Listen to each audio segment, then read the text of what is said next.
Traveler, hurry, have a seat. I've heard something, if you have time to listen.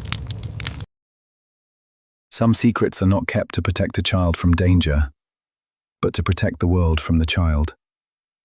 Tonight, Kaighleigh listens through the walls, and everything she thought she knew about her life begins to crack. Chapter 4. The Cellar, the Blood, and the Stranger's Hand.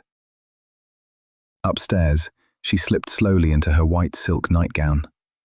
The fabric flowed down her legs to the floor, soft as water and pale as moonlight. She loved nights in this gown. It made her feel like an elven princess, fair and beautiful, skin smooth, curves of a woman, round and real.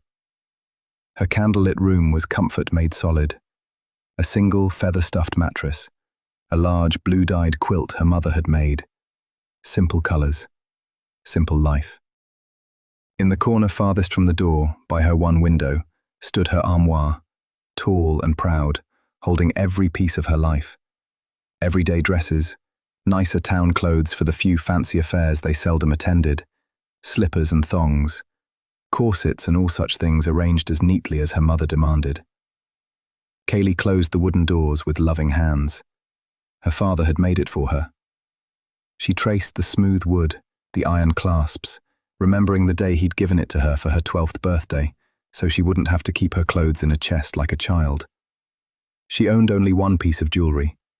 She didn't need fancy things. When fancy affairs came, her mother lent her necklaces, odd ends, special occasion treasures. Kaighleigh slipped into bed and pushed her feet to the bottom, letting her body sink into feathers with a soft sigh. Her room was her bit of heaven. She picked up her small book, the one about fairies and a wizard king, and opened it carefully where she'd left off. She tried to read, tried to let the story pull her down into peace. But tonight, sleep would not come easy. She could hear her parents across the hall. Their movements were heavier than normal. The boards always creaked, yes, late at night or in winter. But tonight their voices were raised, and that disturbed her more than anything else. "I do not want to talk about this again."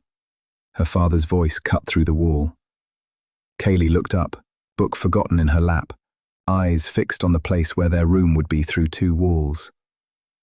"Virgil," her mother pleaded, voice shaking. "We must think of it. If she is to go away, she would be safe. She would be far away from here by morning." Kaighleigh's heart wrenched. Never had she heard them talk like this. "We must do as told," her father snapped. "It is the way we have protected her all these years. The wolf will not let them get her. He has always protected her against them." He was angry. Kaighleigh's breath hitched. "Against them?" "Kaighleigh is special," her mother cried. "We knew this day would come, not as far off as I would have hoped, but her mother died protecting her, and I will do the same," Mama wailed. Kaighleigh sat upright, rigid. Never had Mama spoken about her birth mother like that. "No," her father said harshly. "She will stay here. And Connie, you are her mother." A sob came from Mama at those words. "Yes, I know this," Mama whispered, broken. "But the wolf told us to let her go if she is in too much danger. That thing cannot get her. It would be the end of them all." Kaighleigh's mind caught fire. Who was he? What thing? End of who? Frustration rose so fast it tasted like metal. Her parents knew something. They'd always known something, and they'd never said a word to her. Anger flared, sharp, bright, childish, and righteous. Kaighleigh. Wolfgar's voice crackled through her mind like lightning. "Let me listen," she whispered to him, nearly begging. She needed to know. She needed to put this burning to rest. But Wolfgar's presence rolled in, dark, heavy, protective. "No, this is not for you to know. Someday, if you must, you will know. But you must sleep now, dear fleshling." His growl pressed into her chest like a weight. "There is so much I want to know, Wolfgar." She pushed her distress out to him like a wave. He flinched away. She tried again, softer. My dearest Wolfgar, who are you protecting me from? Who are you hiding me from? What is so special about me? Tears stung her eyes. She felt no more special than anyone else she'd ever met. Just a girl on a farm. Just a girl trying to live. You are special to me, Wolfgar said, voice low and final. That is special enough. Now, sleep, Kaighleigh.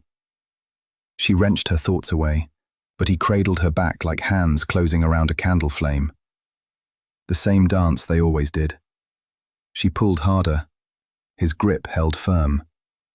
No, I do not want to sleep. Not this time. Her ears buzzed. Soft at first, then louder. Sleep, Kaighleigh. Sleep. Like rain on a foggy morning. Lazy, discreet. He slipped into her mind and wrapped his warmth around her. She fell into him, fell into her bed, and sleep took her, mind entwined in his like thread in wool. Kaighleigh woke early the next morning. The sun had barely come up. The air felt wrong, hastened, electric, a static that she could not place. She dressed quickly, cursing Wolfgar under her breath. He had taken over her mind last night and forced sleep, an invasion she would speak to him about later, when things returned to normal. If they returned to normal. She had worked so hard to ward him off, but over the years the mental connection between them had grown. He was part of her as breathing or walking. She practiced to keep him out, but he was still too powerful for her young mind. Next time he won't win, she promised herself. She turned to the single window and gave a nasty little scowl. Do you hear me, you mutt? He huffed absently. Good for you to be up. Her skin prickled. He was nearby, out there in the forest somewhere in the twilight of morning, near enough that she could feel him. She exhaled, relief washing through her despite herself. For being so angry with me, you sure are glad I am home, he mocked. Kaighleigh smiled. He had called this home, and right he should. Her anger faded. She turned back to her armoire and pulled out a dress. Yes, well, you've been away for too long. It hurts in a way for you to be gone. She slid into her cotton dark crimson dress, fumbling as she thought. When he was gone, it was as if part of her wasn't there, as if she were only half herself. Unlike a familiar, unlike some animal bound by spell, Wolfgar was a separate entity, born in a different place and time. Two beings, somehow tied together on every level. It is time to get into the cellar, dearest Kaighleigh, his voice said, almost too chipper. Kaighleigh nodded, smoothing the crimson gown. She would need to be comfortable. The soft fabric was kinder than harsh work clothes. Today, chores would wait. Today, life would wait. Next time. A cellar door will close. Blood will stain the morning light. And Kaighleigh will meet the stranger whose hand pulls her into a world she was never meant to survive. Wasn't that interesting? Now don't forget to subscribe for more. And ring the bell for your server.